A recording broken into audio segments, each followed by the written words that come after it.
children, I hope you all are good. Today in the GK we are going to discuss chapter number 44 and the name of the chapter says series completion. So brainstorming activity है, हमें series को ध्यान से देखना है और उसके according हमें series को continue करना है. Means in each of the following question choose the one from the given options which will continue the given series. So आप first में देखो MS, then NR, then OQ, then PPQO, then RN. Yes.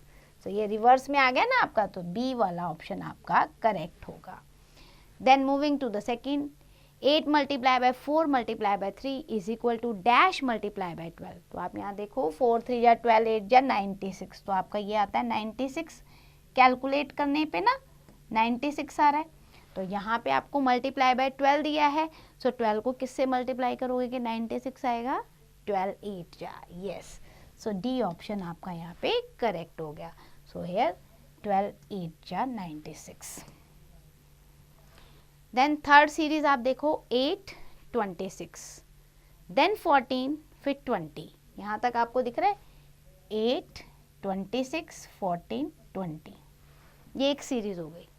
अब आप ध्यान से देखो, इन्होंने फिर से सीरीज स्टार्ट की 20 14, यानी कि ये रिवर्स ऑर्डर में आ गए 20 14.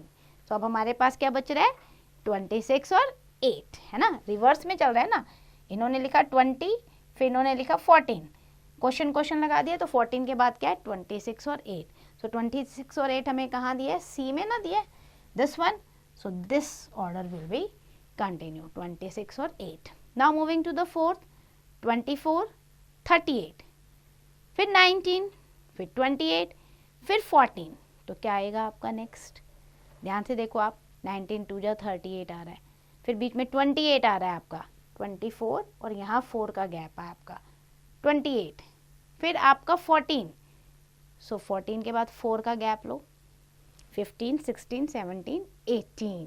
तो यहाँ आपका आएगा 18, क्योंकि यहाँ आपका देख रहे हो ना 4 का गैप जा रहा है इस तरीके से 24 से 28. सो 4 का गैप हमने लिया 18. सो फोर्थ में A is correct answer. Then next देखो 25 2 जा 50, 50 2 जा 100, 100 2 जा 200, 200 2 जा 400.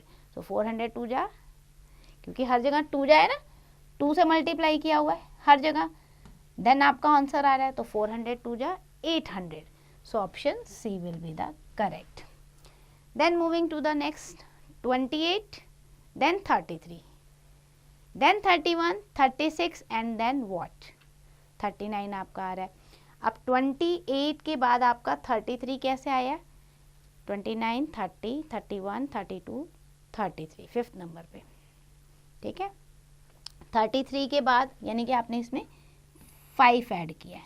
ओके, अब 33 के बाद आप 31 पे कैसे आ रहे हो? तो आपने क्या किया है? रिवर्स जा रहे हो, 32 एंड देन 31, यानी आपने एक 1 माइनस कर दिया. तो आप 2 माइनस, आपने यहाँ पे 33 से आप 31 पे आ गए हो, तो आपने 2 माइनस कर दिया, आप 31 पे आ गए. फिर 31 से आप 36 पे कैसे गए? 32 33 34 35 36, फिर से 5 आया.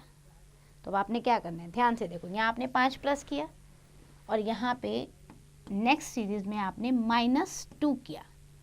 -2 करने के बाद आपको 31 आया है ना, फिर आपने +5 किया सीरीज में, आपका 36 आ गया. अब आप क्या करोगे सीरीज में? -2. आप -2 करोगे, क्योंकि आपकी सीरीज में +5 -2 +5 -2 ऐसे चल रहा है, तो -2 करोगे तो क्या आएगा? 34. और 34 में फिर +5 करोगे 39 आएगा. सो इस तरीके से सीरीज चल रही है, मीन्स +5 -2 +5 -2. सो ये 34 आया. नाउ सेवेंथ को देखो 1200 देन 600. तो आपका कैसे आया 1200 से 600? यानी कि 602 जा, आपने 600 को 2 से मल्टीप्लाई किया, तो 602 जा 1200. ठीक है, फिर आप यहाँ देखो 200 आया है, यहाँ पे से डिवाइड भी देख सकते हो कि हमने ऐसे डिवाइड किया है. आप यहाँ देखोगे तो 203 जा, यानी कि अब आपका 3 से मल्टीप्लाई हुआ था तो ये आया था आपका 600। ओके, देन आप यहाँ देखो 50 से 200 कैसे पहुँचा है, मल्टीप्लाई बाय 4। आपने 50 को 4 से मल्टीप्लाई किया होगा तो 200 आएगा, isn't it? तो आप ये देखो 2 3 4, तो अब 5 वाला, इसको उल्टा करके देखोगे बेटा तो आप डिवाइड भी लिख सकते हो, है ना, कि आपने 600 से डिवाइड किया, 1200 2 जा पे आया, फिर 3 जा, फिर 4 जा, अब 5 जा देखो आप किससे डिवाइड करोगे, 5 जा पे आपको 50 मिल जाए तो 10 से डिवाइड करोगे, 10 5 जा 50, तो यहाँ आंसर आएगा आपका 10। सो ये सीरीज ऐसे चल रही है कि यहाँ 2 जा डिवाइड हुआ, यहाँ 3 जा, यहाँ 4 जा और अब 5 जा, 10 5 जा 50। नाउ नेक्स्ट देखो आप XIM, W2 X1, फिर W2 V3 U4 T5, तो S क्या होगा, S6 होगा, यस। सो ये D वाला आपका सही होगा option. So I hope you understand this series exercise. Please do the exercise and revise the exercise carefully.